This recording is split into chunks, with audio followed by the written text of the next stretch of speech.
સ્વાગત છે આપનું લોકમંચમાં. અને લોકમંચમાં આજે વાત કરીશું ચમત્કારની, કારણ કે તમે જુઓ કે છેલ્લા 2-3 દિવસથી ચમત્કારોની ચર્ચા થાય છે. ક્યાંક આમે આપણે જોતા હોઈએ છીએ કે ચમત્કાર, શ્રદ્ધા, અંધશ્રદ્ધા બધા ચર્ચાના વિષય હોય છે, પણ હવે ચમત્કાર બન્યો છે ચર્ચાનો વિષય.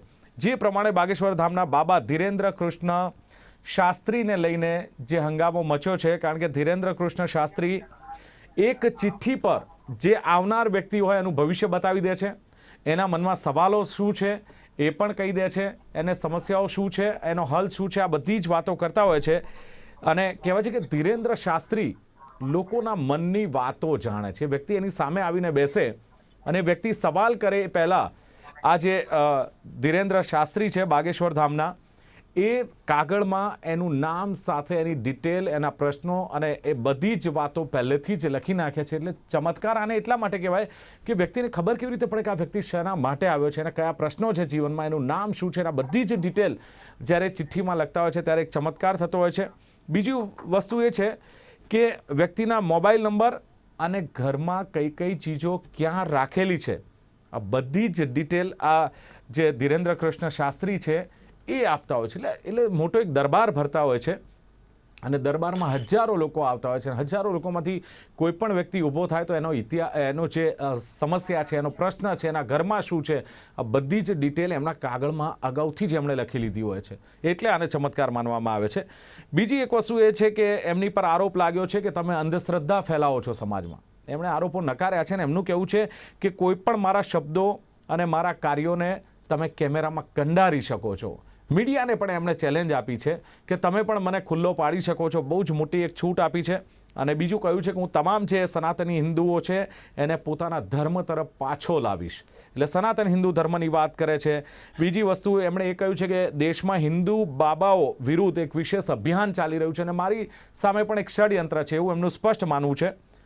બાબા રામદેવે એક સમર્થન કર્યું છે અને બાબા રામદેવ કહે છે કે તમામ જગ્યાએ પાખંડ ન શોધો, એ સાચું છે કે જે તમને દેખાઈ રહ્યું છે. આ જ મુદ્દે ચર્ચા કરવી છે કે ચમત્કાર જે ચર્ચાનો વિષય બન્યો છે અને 21મા યુગમાં જ્યારે ચંદ્ર પર જવાની વાત છે ત્યારે આ ચમત્કારો પર કેટલો વિશ્વાસ મૂકવો. વિજ્ઞાન જાથા ચમત્કારોનો પર્દાફાશ કરતું હોય છે અને આપણે જોતા હોઈએ છીએ કેટલાક ઢોંગી જ્યોતિષ બાબા કે અન્ય લોકો ભુવાઓનો પર્દાફાશ વિજ્ઞાન જાથા કરતું હોય છે. લાઈફ કોચ જે આપણને જીવન જીવવાનો જે મંત્ર શીખવતા હોય છે એમની પાસેથી પણ ઘણું બધું સત્ય આપણને જાણવા મળતું હોય છે. અને ખાસ તો જ્યોતિષશાસ્ત્ર આપણું એટલું આગળ છે અને વર્ષોથી એનું મહત્વ છે. એટલે આજે પેનલમાં એ રીતે લોકમંચમાં આમંત્રિત કર્યા છે. વિજ્ઞાન જાથાના ચેરમેન જયંત પંડ્યા મારી સાથે જોડાયા છે. જયંતજી, સ્વાગત છે આપનું. Thank you. અને લાઈફ કોચ એવા મિસ્ટર રંજીત પાટીલ મારી સાથે જોડાયા છે. રંજીતજી, આપકા ભી સ્વાગત है. નમસ્કાર. અને જાણીતા જ્યોતિષાચાર્ય અને વાસ્તુ નિષ્ણાત એવા હસીત પાઠક મારી સાથે. હસીતજી, આપનું પણ સ્વાગત છે. નમસ્કાર જી. જયંતજી, શરૂઆત આપણાથી એટલા માટે કરવાની જયંતજી કે ઘણા બધા તમે ચમત્કારોના પર્દાફાશ કર્યા છે, ઢોંગના પર્દાફાશ કર્યા છે, અને જ્યારે આ બાબત આવી રહી છે કે બાગેશ્વર ધામના બાબા ધીરેન્દ્ર કૃષ્ણ શાસ્ત્રી જે આ ચમત્કાર કરે છે અને ચિઠ્ઠીમાં અગાઉથી જ આવેલા વ્યક્તિનું જે પ્રશ્નો લખી નાખે છે, એના ઘરમાં શું શું વસ્તુઓ છે લખી નાખે છે. એક ચમત્કાર જેવી બાબતને આપ કેવી રીતે જોઈ રહ્યા છો જયંતભાઈ? એક તો પેલા તો હું બહુ આપના માધ્યમ મારફત લોકોને સ્પષ્ટ કહેવા માંગુ છું કે જે બાગલેશ્વરના સરકાર કે છે અને ધીરેન્દ્ર શાસ્ત્રી છે જે દાવો કરે છે કે ભાઈ કોઈની મનની વાત જાણી અને કાગળ ઉપર લખી દેવાની વાત છે, આ વાત અવૈજ્ઞાનિક, અતાર્કિક અને અવાસ્તવિક છે એવું વિજ્ઞાન જાતા બહુ ઠોસપૂર્વક માને છે. અને આ વાહિયાત વાત છે અને હજી એને કોઈ તથ્યો એને કોઈ બતાવ્યા નથી. માત્ર ને માત્ર પોતાના માણસો અગાઉ પણ એના ઉપર આંગળી ચીંધાણી હતી. એક મહિલાએ કીધું કે મને એને કીધું હતું કે આ રીતે તમારે બોલવાનું, હાયા કરવાની છે, એવી પણ મહિલા છે એકાએક ગુમ થઈ ગઈ છે. આ બધી વાત છે. વિજ્ઞાન જાતા 31 વર્ષથી ફિલ્ડમાં કામ કરે છે અને આ કામ કરવામાં આવો કોઈ ચમત્કાર જેવું હતું નહીં. વિજ્ઞાનના ક્રિયાકાળના સંબંધ વગર કોઈ ઘટના બનતી નથી. ભૌતિક વિજ્ઞાન, રસાયણ વિજ્ઞાન, હાથ ચાલાકી ગોઠવણ વગર કોઈ પણ ઘટના બને નહીં. એટલે આ એક ખાસ કરીને સંશોધનનો વિષય છે અને જે વાતનો દાવો કરે છે તે સંપૂર્ણ વાહિયાત છે. એટલા માટે કે અમે એના માટે ચેલેન્જ પણ હજી અમે પણ વિજ્ઞાન જાતા પણ ચેલેન્જ કરવાના છીએ કે ભાઈ અમારી કોઈ પણ વાત છે, અમારા માણસોની વાત છે અને અમે આટલું ઇનામ આપશું. પણ ઇનામની વાત તો સાઈડમાં રહી છે, પરંતુ એનું જે અમે મનોચિકિત્સક તરીકે અમે ફિલ્ડ ઉપર કામ કરી દેશ વિદેશમાં ગયા છીએ તો એનું બિહેવિયર છે અમને લાગે છે કોઈ માનસિક દર્દીની વ્યાખ્યામાં અમે તો એને જોઈ છીએ. કારણ કે એનું બિહેવિયર, એની વાતચીત, આ તે ઉગ્રતા અને પડકાર ફેંકી દેવો. જયંતભાઈ, નો ડાઉટ વિજ્ઞાનનો જમાનો છે, પણ હજારો ને લાખો લોકો જેના અનુયાયી છે, જેના દરબારમાં હજારો લોકો બેઠા હોય, અને બીજું કે લોકોએ જાત અનુભવ કર્યો છે કે એમનો જે પ્રશ્નો છે અથવા એમની ઘરની જે ચીજો છે અથવા એમનો જે કોઈ ભૂતકાળની બાબત છે અથવા ભવિષ્યની વાત છે, એ ચિઠ્ઠીમાં લખાઈ જાય છે વગર પૂછે. વ્યક્તિ પછી એમની પાસે જાય છે. હું આપને કોઈ કહેવા માંગુ છું એટલા માટે કે લાખો કે કરોડો માણસ જતો હોય તો કોઈ અસત્યથી સત્ય નથી થઈ જતું. એવા અગાઉ પણ વિજ્ઞાનના સંશોધનો જ્યાં છે તે બધાએ પેલા ના પાડી હતી, અને હવે વિજ્ઞાનને સંપૂર્ણ લોકો સ્વીકારે છે. માની લો કે ટેકનોલોજી નહોતી ત્યારે જે અવૈજ્ઞાનિક વાત હતી અને તથ્ય હતા, તો વૈજ્ઞાનિકો તો દ્રઢપણે જ માનતા હતા કે આમ જ હોઈ શકે, અને એ બધું તમે અનુભવે બધું સિદ્ધ થઈ ગયું છે. એનો મતલબ એવો કે લાખો કરોડો માણસ થાય છે એટલે એની વાતને કોઈ તથ્ય છે કે એવું પણ માનવાના કારણ નથી. અને અસત્ય હોય પણ એનો મોટો સમૂહ હોય ત્યારે માણસો એન કેન રીતે બધું સમર્થન માસ હિસ્ટેરિયાના કારણે પણ બોલતા હોય છે. અમે એવું જોયું છે, ઘણી વાર જોયું છે. ધૂણતા હોય છે, માની લ્યો સવારી આવતી હતી ત્યારે એમ કીધું એક વ્યક્તિને આ ધૂણતો હોય છે તો એક સોશિયલ સામાજિક રીતે પણ બીજા ધૂણવા મળે છે, એવું પણ એક વિજ્ઞાન કહે છે કે એને તરત જ માસ હિસ્ટેરિયાનો ભોગ બની જાય છે.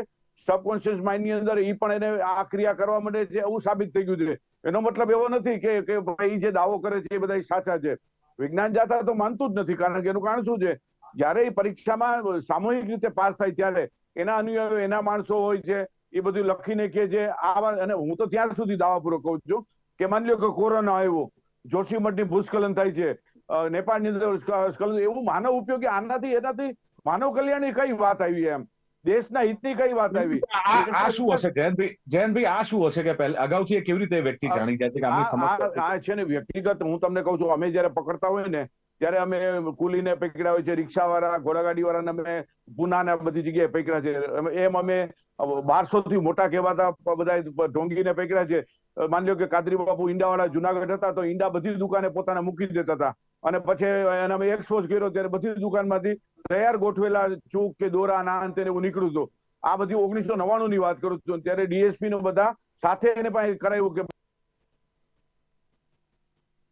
પંડ્યા સાહેબ મારી વાત છે કે એનાથી આ બધું લોકો અગાઉથી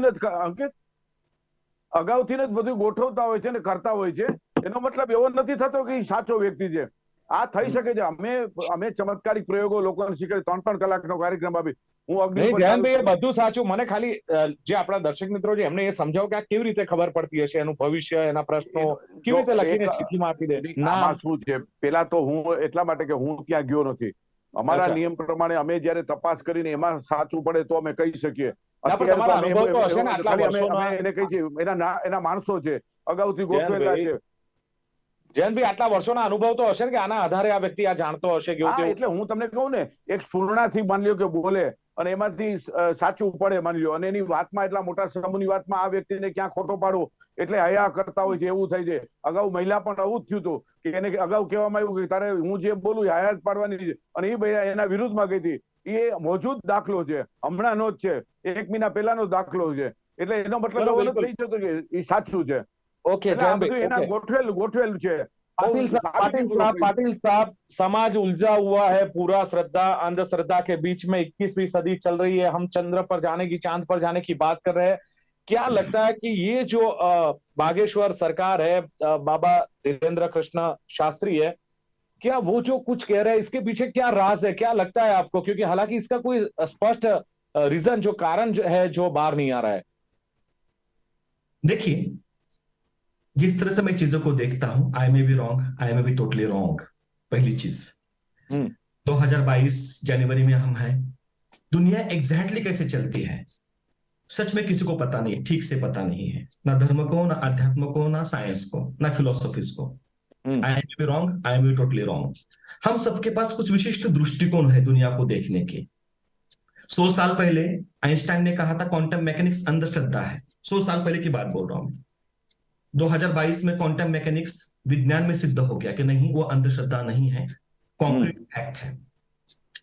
देखिए, ज्ञान का सबसे बड़ा दुश्मन अज्ञान नहीं है. आई रिपीट, ज्ञान का सबसे बड़ा दुश्मन अज्ञान नहीं है, किंतु ज्ञान होने का भ्रम है. आई रिपीट, ज्ञान का सबसे बड़ा दुश्मन अज्ञान नहीं है, ज्ञान होने का भ्रम है. चाहे वो किसी आध्यात्मिक व्यक्ति को हो, चाहे कोई साइंटिफिक कम्युनिटी को हो। पहली चीज, ज्ञान का मतलब एग्जैक्टली क्या है, पहले हम इसे ठीक से समझते हैं, फिर शास्त्री जी क्या कर रहे हैं उसके बारे में बात करूंगा। मैं अपना पक्ष रखना चाहता हूं। ज्ञान का मतलब है ज्ञान मीमांसा, एकेडमिक्स में आता है थ्योरी ऑफ नॉलेज। ज्ञान का भी एक सिद्धांत है, ज्ञान सिद्धांत के लिए थ्योरी ऑफ नॉलेज। वो सिद्धांत कहता है दुनिया को जानने के 8 तरीके हैं। जी हाँ, ना 7 ना 9, 8 ही तरीके से आप आसपास के वातावरण को समझ सकते हो। 8 ही तरीके हैं। इपिस्टेमोलॉजी भी कहा जाता है उसे, और ज्ञान मीमांसा। पहला तरीका है दुनिया को जानने का भावनाओं से। हम अपने परिवार के लोगों को इमोशंस से देखते हैं। दूसरा तरीका है 5 सेंसेस से। आप पंच इंद्रियों से दुनिया को समझते हो, जो विज्ञान का मूल तरीका है 5 सेंसेस की दुनिया में, जिसे वो कहते हैं इंपिरिकल एविडेंस। तीसरा तरीका है दुनिया को जानने का लॉजिक, मैथमेटिक्स, ABCD, कनेक्टिविटी। चौथा तरीका है दुनिया को जानने का मेमोरीज। आप भूतकाल के आधार पे दुनिया को जानते हो, जो इतिहास पूरा पढ़ा है, इतिहास में क्या गलतियां हमने की तो क्या नहीं करना है अभी, लाइक दैट। पांचवा तरीका है इमेजिनेशन, कल्पना करना। आइंस्टाइन ने कहा ज्ञान से शक्तिशाली चीज है कल्पना करना। छठवां तरीका है दुनिया को जानने का लैंग्वेज, भाषा। सातवां तरीका है दुनिया को जानने का इंट्यूशन, और आठवां तरीका है दुनिया को जानने का श्रद्धा। ये दुनिया को जानने के 8 तरीके हैं थ्योरी ऑफ नॉलेज के हिसाब से। पहली चीज, साइंस जो है वो 5 सेंसेस और लॉजिक के मेजरमेंट से चलता है। अभी प्रॉब्लम ये है, साइंस कहता है जो 5 सेंसेस में नहीं आता है, जो लॉजिक में नहीं आता है, वो दुनिया में नहीं है। ऐसा ही है कि आप समंदर में जाते हो, कांच का ग्लास लेके ग्लास भरते हो, बोलते देखो मेरे ग्लास में व्हेल मछली नहीं आई, इसका मतलब समंदर में व्हेल मछली नहीं है। पहली चीज, हम सबसे बुरी तरह से फंसे हुए हैं, क्योंकि इमोशंस को लॉजिक से समझा नहीं जा सकता है। इमोशंस को लॉजिक से मेजर ही नहीं किया जा सकता। कोई साइंटिस्ट ये बताए कि वो अपनी पत्नी को कितना प्रेम करता है, कितना किलो प्रेम करता है, कितना ग्राम प्रेम करता है, कितना इंच प्रेम करता है, वो मेजरमेंट में आएगा ही नहीं। तो मुझे ऐसा मानना है, प्रेम साइंस का विषय नहीं है, श्रद्धा साइंस का विषय नहीं है। राइट? अभी प्रॉब्लम क्या है, खुदा नहीं तो जिक्र क्यों, और खुदा है तो फिर फिक्र क्यों? बराबर। खुदा का जिक्र ही मत करो, बात खत्म करो, क्यों डिबेट करो उस पे? और खुदा है तो फिर फिक्र क्यों, चिंता क्यों करते हो? अच्छा, पर दोनों में सही कौन सा है पाटिल साहब? खुदा है कि नहीं है? मेरा भगवान है कि नहीं? मंदिर, मस्जिद, बाबा, संत, इनकी क्या वैल्यू है? देखिए, वैल्यू, मेरा ये मानना है एक शक्ति है जो मेरे हार्ट बीट को चलाती है। जब माँ के पेट में एक फेटस जन्म लेता है तो 40वें दिन के बाद में उसके हाथ में हार्ट बीट शुरू हो जाती है। उसे एटो रिदम कहते हैं। साइंस को आज भी पता नहीं है वो एटो रिदम कौन शुरू करता, कौन बंद करता है।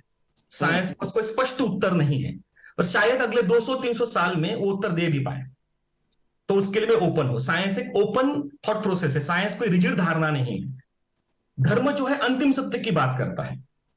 That's a different story. आपने कहा सच क्या है? अभी हम जिस तरीके से दुनिया में जी रहे हैं, हम ब्लैक एंड व्हाइट की दुनिया में जीते हैं। ब्लैक एंड व्हाइट का जो तरीका है, ये लॉजिक का तरीका है। लाइफ जो है, मैं जो देखता हूं वो ग्रे शेड में है। बहुत सी चीजें मुझे आज भी समझ में नहीं आती। कंप्यूटर कैसे काम करता है मुझे नहीं समझ में आता है। अच्छा, तो सर ये बात भी लोगों के समझ में नहीं आती है। ये जो मतलब चमत्कार है, जो चर्चा का विषय इसलिए बना हुआ है कि ये भी लोगों के समझ में नहीं आती कि कैसे आदमी जान लेता है सामने वाले आदमी को, कैसे वो अपनी पर्ची में लिख देता है फटाफट कि उसका नाम क्या है, उसका काम क्या है, उसको क्या करना है, क्या पूछना है, कैसे लिख लेता है। देखिए, अभी जो साइंस की आर्टिफिशियल इंटेलिजेंस की टेक्नोलॉजी डेवलप हुई है, स्पेशली चैट GPT-3 जिसे कहते हैं, GPT-3 की बहुत चर्चा है मार्केट में। एक आर्टिफिशियल इंटेलिजेंस का मॉड्यूल है लैंग्वेज का। वो इतना प्रगल्भ है, 5 लाख बार आप जन्म लोगे, उससे जितना आपका कॉग्निशन बनेगा ना, उसका अभी कॉग्निशन है 2022 का। तो चैट GPT कैसे काम करता है 99.99% लोगों को पता नहीं, 800 करोड़ लोगों में, लेकिन वो काम करता है। पहली चीज तो हम दुनिया को जिस तरह से देखते हैं ब्लैक एंड व्हाइट रेंज में, दुनिया को ब्लैक एंड व्हाइट रेंज में नहीं देखना चाहिए। मेरा ऐसा मानना है ग्रे शेड से कुछ चीजें मुझे पता नहीं हो सकती, इट्स परफेक्टली ओके। हाँ, चमत्कार की बात होती, मुझे इतना समझ में आता है, धीरेन्द्र शास्त्री जी के वीडियो मैंने देखे हैं, तो मुझे ऐसा लगता है कि कुछ चीजें मेरे समझ के परे है। यस, मेरे लॉजिक में नहीं आता, मेरे ग्लास में नहीं आ रहा है। हो भी सकता है, नहीं भी हो सकता है। अच्छा। पहली चीज, हो भी सकता है नहीं भी हो सकता है। मेरे अभी जो साइंटिफिक टेम्परामेंट मेरे पास है, मेरे पास जो लॉजिक है, मेरे पास जो सेंस है, मेरे पास जो कॉमन सेंस है, उसमें वो चीज मैं लॉजिकल एक्सप्लेन नहीं कर सकता, मैथमेटिकल एक्सप्लेन नहीं कर सकता हूं। पहली चीज। अब भारत सनातन धर्म की बात चलती है, अगर आप सनातन धर्म के बारे में ठीक से देखो, सुप्रीम कोर्ट ने कहा है सनातन धर्म जैसे कोई चीज नहीं है। सनातन धर्म लाइफस्टाइल है, विचारधारा है जी। विचारधारा लाइफस्टाइल है। हजारों लोगों ने भारत के परंपरा में हजारों लोगों ने दुनिया को किसी तरह से देखा, कुछ नियम समझे, सनातन नियम समझे, जो आदि है अनादि है। उस नियमों के आधार पर जो लाइफस्टाइल बनी उसे कहते हैं सनातन धर्म। अभी सनातन धर्म एक लाइफस्टाइल है, और सनातन धर्म में मेरा ऐसा मानना है चमत्कार का कोई ज्यादा वैल्यू नहीं है। आई में भी टोटली रॉन्ग। अगर आप भारत के 9 दर्शन भारत में हुए, चारवाक छोड़ के बाकी 8 दर्शन मानते हैं कि जीवन का कारण दुख, मूल कारण दुख है, और दुख से मुक्ति वो 8 दर्शन की बात होती है। लेकिन ये 8 दर्शनों में चमत्कारों को ज्यादा वैल्यू नहीं है। चमत्कार नहीं करने चाहिए, चमत्कार का कोई वैल्यू नहीं है मेरे हिसाब से।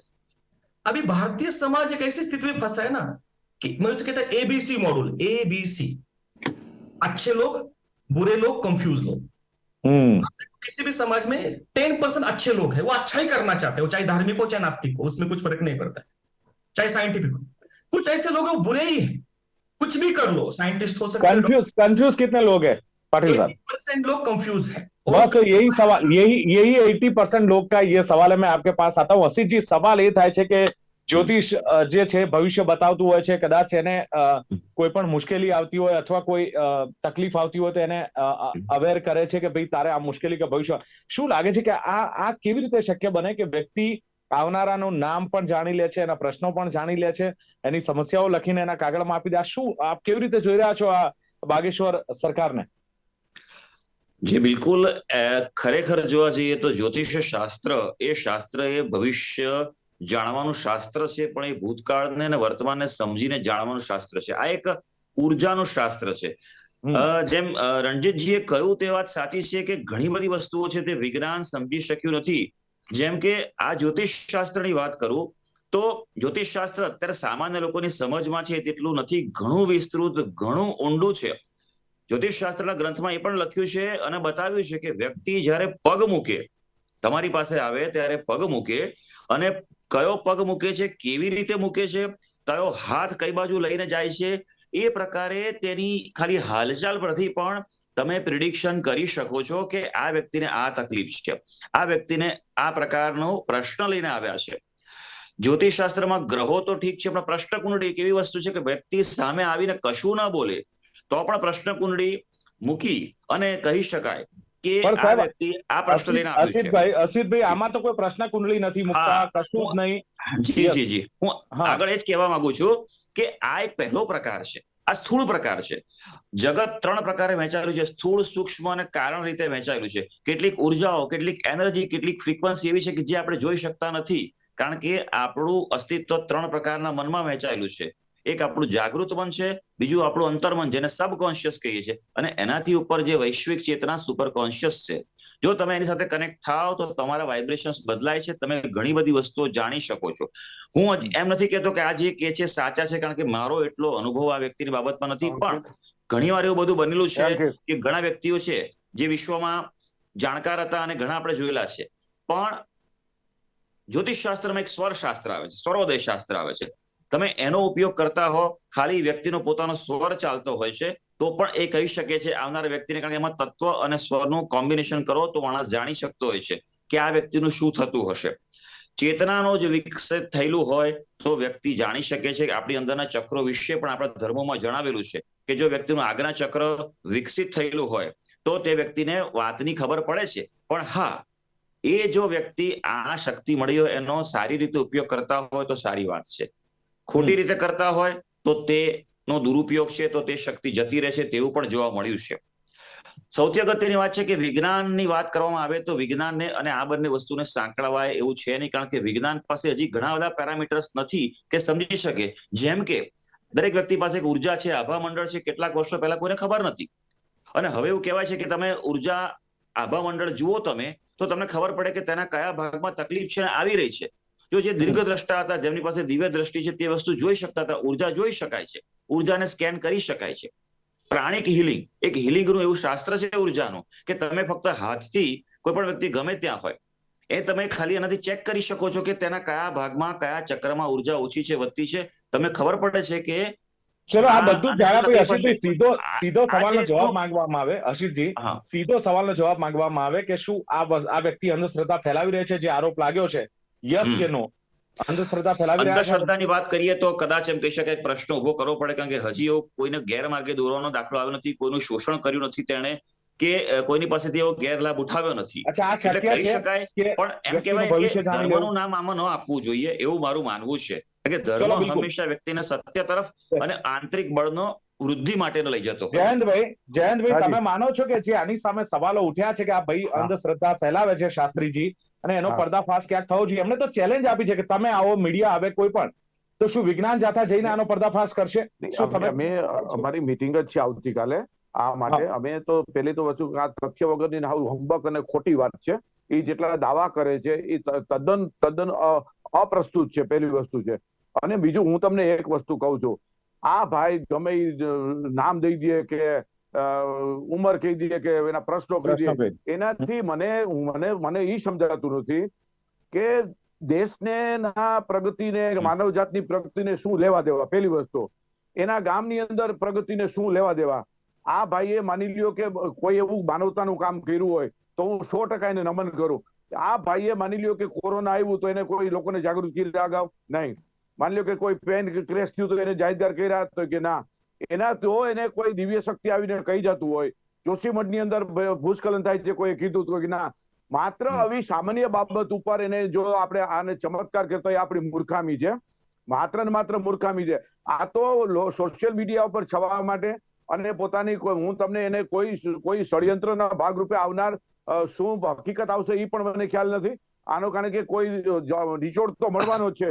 વિજ્ઞાન છે, તમને એક વસ્તુ સ્પષ્ટ કહી દઉં, વિજ્ઞાન આવ્યું ત્યાર પછી માનવજાત સુખી અને સંપન્ન થયો છે.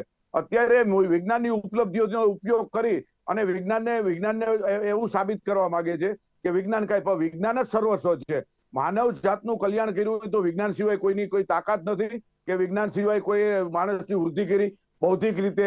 પણ જયંતભાઈ, ઘણી એવી બધી બાબતો છે કે જેનો વિજ્ઞાનમાં પણ ખુલાસો નથી, જે પ્રમાણે એટલા માટે વિજ્ઞાન રણજીતજીએ કહ્યું. દાવો નથી કરતું કે પૂર્ણ છે. વિજ્ઞાન કે છે કે ભાઈ અમારો સંશોધનનો અમારો વિષય છે.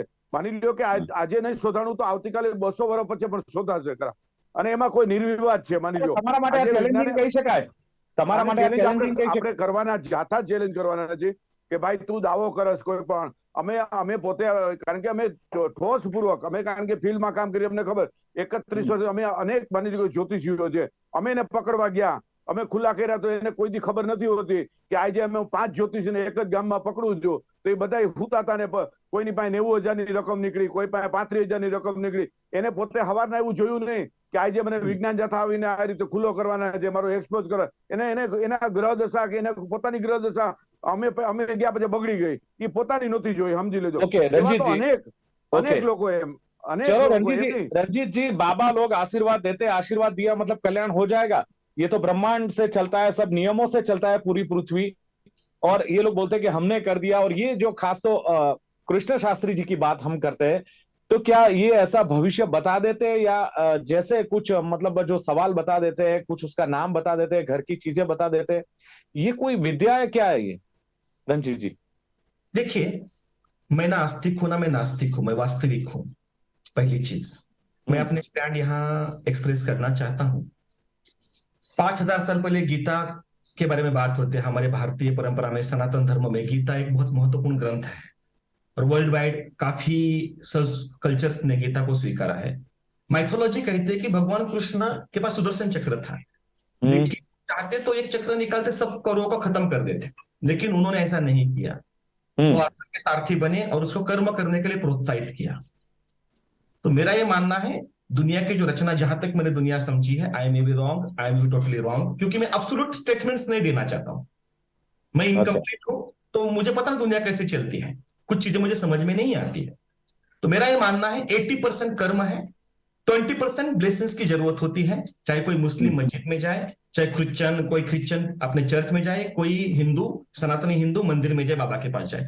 मुझे उसमें ऑब्जेक्शन नहीं है, क्योंकि वो अच्छा, ये कर्म की आप जो बात करते हो पाटिल साहब, वो कर्म आदमी जो करता है वो, या पहले से लिखा हुआ है उसके नसीब में, भाग्य में, उसकी बात कर रहे हो आप? नहीं नहीं, कर्म जो होता है, कर्म दो प्रकार के होते हैं। एक आपका भूतकाल के कर्म होते हैं, और एक होता है जो वर्तमान कर्म होता है आपका। संचित कर्म होता है, प्रारब्ध कर्म होता है, और एक नित्यमान कर्म होता है। 3 तरह के कर्मों की बात हमारे सनातन परंपरा में होती है। तो यस, अनंत अंबानी को आज जो प्रॉपर्टी मिली है, उसके पापा ने जो कमाया है, मुकेश अंबानी जी ने, उसको मिला हुआ है। तो उसके आसपास धारावी है, 5 किलोमीटर के रेंज पे धारावी है, लेकिन अनंत अंबानी वही जन्म लेता है उसी समय, उसी सेकंड किसी और बच्चा जन्म लेता है बाजू में धारावी में, तो उसको डेफिनेटली कुछ मिला है, उसे संचित कर्म कहते हैं। प्रारब्ध जो होता है, फल मिलते हैं, जैसे वो प्रारब्ध कहते हैं। और आप जो नित्य कर्म करते हो, उसके भी आपको फल मिलते हैं। अच्छा पाटिल साहब, आखिर में समय की मर्यादा, आप क्या मानते हो कि इसका पर्दाफाश होगा? ये अंधश्रद्धा फैलाते हैं, ये साबित होगा कि नहीं ये सही है, वो साबित होगा? देखिए, साइंटिफिक अप्रोच जो है, अगर आप साइंटिफिक टेम्परामेंट की बात करते हो, साइंस एविडेंस की बात करता है, इंपेरिकल डाटा की बात करता है। मैं मानता हूं, कहता हूं, 100 साइंटिस्ट को बुलाइए, फिजिक्स, केमिस्ट्री, बायोलॉजी, मैथमेटिक्स में बुलाइए, और 10,000 केसेस लीजिए, ऑब्जेक्टिव डाटा एनालिसिस कीजिए, दूध का दूध पानी का पानी सामने आ जाएगा। ઓકે અસીજી, ઓકે સર અસીજી, હવે સવાલ એ છે કે તમને શું લાગે છે કે આનો પર્દાફાશ થશે, અથવા આવનારા દિવસોમાં લોકોને પણ એક એ છે કે શું થશે, ક્યુરિયોસિટી છે કે ભાઈ આમનો પર્દાફાશ થશે કે ખરેખર બાબા સાચા નીકળશે? કારણ કે એ પણ ચેલેન્જ આપે છે કે તમે આવો, તમારા કેમેરામાં મને કંડારો, મને કોઈ વાંધો નથી. શું કહેશો? પર્દાફાશ થવાનું તો એવી રીતે ફેલાવો કરી રહ્યા છે, તેમાં લોક કલ્યાણની ભાવના ઓછી છે. એમણે ખરેખર જો સાચી રીતે જો એની પાસે સિદ્ધિ હોય, બતાવી હોય, તો લોકો કલ્યાણ કરવું જોઈએ અને લોકોને મદદ કરવી જોઈએ. આ જાહેરાત અને જે પ્રચાર માધ્યમોમાં આવી રહ્યા છે, એ ક્યાંક પ્રશ્ન ઉભો કરે તે ચોક્કસ વાત છે. કારણ કે કોઈ પણ કહેતા હોય કે શાસ્ત્ર હોય કે ધર્મ હોય, એ લોક કલ્યાણ માટે રચાયેલો છે. તે વસ્તુ થઈ રહી છે. અચ્છા, આ જે કાર્યો કરે છે અસીજી, આ કાર્યો કરે છે લોક કલ્યાણના છે કે શું લાગે છે તમને? જી, એ હજી પ્રશ્ન ઉભો થયેલો છે એમના માટે, કારણ કે હજી હમણાં જ ઉભરીને આવેલા છે. આમાં દરેક વસ્તુને તારવા માટે થોડોક સમય આપવો ખૂબ જરૂરી હોય છે. ચલો બિલકુલ, અને આપ કહી રહ્યા છો એ પ્રમાણે હવે ચર્ચાના એરણ પર આ જ્યારે આ વાત આવી છે ત્યારે આનો ખુલ્લો पर्दाफाश થશે. पाटिल साहब, समय की बहुत मर्यादा है, ये लंबा विषय है, इसके बारे में फिर भी एक बार हम जुड़ेंगे क्योंकि काफी कुछ बातें भी बाकी रह जाती है. आखिरी बात बोलना चाहता हूँ। यस सर, यस पाटिल साहब. वर्ल्ड के नियम अलग है, सब्जेक्टिव वर्ल्ड के नियम अलग है। बिल्कुल बिल्कुल, ओके. सब्जेक्टिव वर्ल्ड की बात करते हैं, विज्ञान ऑब्जेक्टिव वर्ल्ड की बात करता है। दोनों में स्वर्ण मध्य होना चाहिए सबके कल्याण के लिए. ઓકે, યાની જે સવાલ છે કે 80% તમારું કર્મ કામ કરતું હોય છે, 20% તમારી શ્રદ્ધા કો, ધર્મ કો, ભગવાન કો કે આશીર્વાદ કો, એ ક્યાંક કામ કરતું હોય છે. ઘણી બધી વસ્તુ એવી છે કે જે વિજ્ઞાન સમજી શક્યું નથી. હવે ધીરેન્દ્ર કૃષ્ણ શાસ્ત્રી જે દાવો કરે છે અથવા જે ચેલેન્જ ફેંકે છે, અને એક બાજુ એવું છે કે અંધશ્રદ્ધા ફેલાવી રહ્યા છે, બીજી તરફ એ કહે છે કે હું અંધશ્રદ્ધા નથી ફેલાવતો, પણ સનાતન હિન્દુઓને પોતાના ધર્મ તરફ પાછો વાળી રહ્યો છું. લોક કલ્યાણ કરે છે કે કેમ, એ પણ એક સવાલ છે.